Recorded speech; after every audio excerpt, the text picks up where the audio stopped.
But the big headline, I think, had to be what was going on with the Nets. I'm not surprised. I said it a couple of days ago that Steve Nash was going to get fired. Certainly with everything that was going to happen, he was going to be the fall guy. I didn't think it was going to happen this soon where he was going to take the fall. The drama around the Nets has been well documented. You had the reports in the offseason that Kyrie and KD wanted out. Then there were rumors that Steve Nash had lost the locker room. Now, keep in mind, Kyrie and KD wanted Steve Nash. They co-signed on him coming in. Then you get Ben Simmons. The team is 2-6. They got issues. Well, when you have issues, what do? You fire the coach. Now it looks like they're going to bring in Ime Udoka, who has been suspended for the entire season by the Celtics for whatever happened with a consensual relationship with somebody within the Celtics organization. They didn't even ask for compensation for him. So here's a guy who used to be with the Nets as an assistant coach, goes to the Celtics, takes them to the NBA Finals, then gets suspended, and then all of a sudden they go, well, we're going to fire Steve Nash. Is Ime Udoka available? Sure, you can have him. Now, okay, there's two ways to look at this. If I'm the Celtics, why don't I at least ask for a second-round pick? How about I ask for a first-round pick? I got all the leverage here. You guys are desperate. You need him. And if I'm the Nets, do I at some point go, wow, they're just letting him go? Is there more to this story? Hey, we've done five minutes of investigating. I didn't see anything here. That's what it feels like. The Celtics just let him go within the division.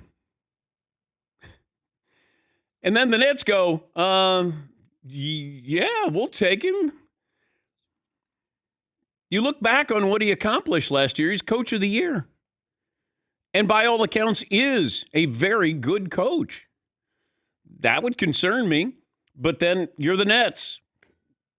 That's when the other shoe drops. Like, it's not just another shoe that drops. It's a closet full of shoes here is what you have.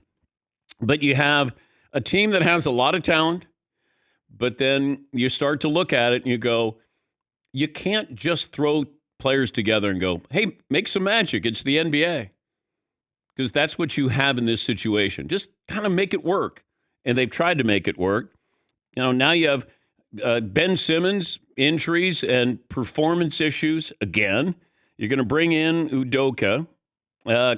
Is Kevin Durant fine with this? Kyrie fine with this? Is Kyrie going to be fined or suspended with some of his comments? I mean, this. If you said, hey, let's create a show about an NBA team, a dysfunctional NBA team, you couldn't add more storylines than what they've done because you'd go, well, nobody's going to believe that. Wait, he said this about what group of people? Wait, they want to be traded? Wait, he's going to get fired? Wait, you're bringing in the guy who the Celtics... Nah, nobody's going to believe this. But believe it. Here is Kevin Durant and the question attached to this about Steve Nash. When did you find out about Steve? How were you informed? About 1:15, I woke up from my nap and turned to the right and seen it on ESPN. And what were your, initial reaction? Everybody knows what went on this summer, but what was your first thought when you saw that? Shocked. You're always shocked when a move like this happens, but it's normal in the NBA. So it's about getting ready for the game tonight. So it's a quick turnaround always in the league, especially during the season. You got practice games coming up, so you can't think too much about it, but it was on the mind for a little bit today. Yeah, they really got geared up for that game last night, too. I love that. Man, they're going to play hard. No, they're not. Losing to the Bulls there. I'm shocked Kevin Durant's shocked. So your star player doesn't know anything about this. Now, I would follow up and say, Kevin, so you had no idea. Nobody ran this by you. Nobody gave you a heads up that you were going to find out on ESPN that Steve Nash had been fired. Is that what you're saying, Kevin? Because I don't believe that. Now, I'm not surprised Steve Nash got fired. I thought he was over his head. There were certainly critics last year. Defensive philosophy, if you want to call it that, was terrible. And even now, they don't have rim protectors. If you watch a team play against the Nets, they're not afraid of anybody defensively. It's like, all right, let's go. Do whatever we want to do. You still have Kyrie and KD.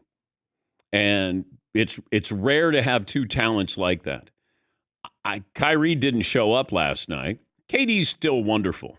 He truly is. It feels like he's 1-on-3 every single time down the floor. He's an amazing talent.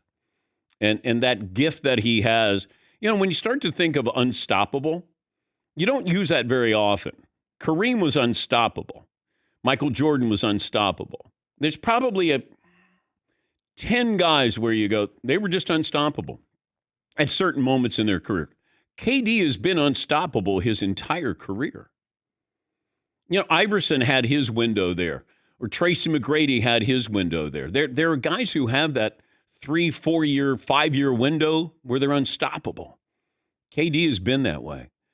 But the Nets are stoppable because they're the ones that are doing the stopping. But you're going to get the Boston Celtics head coach, and maybe that'll right the ship. Maybe. But, and I was wondering about this. What do you think the odds are for the Nets to win the NBA championship this year? As of this morning? Yeah. The Nets have the 5th best odds to win the championship, according to DraftKings. How about that? Okay. Sure. And that's what is interesting here. Vegas feels like they're going to right the ship, that somehow, some way they'll make this work.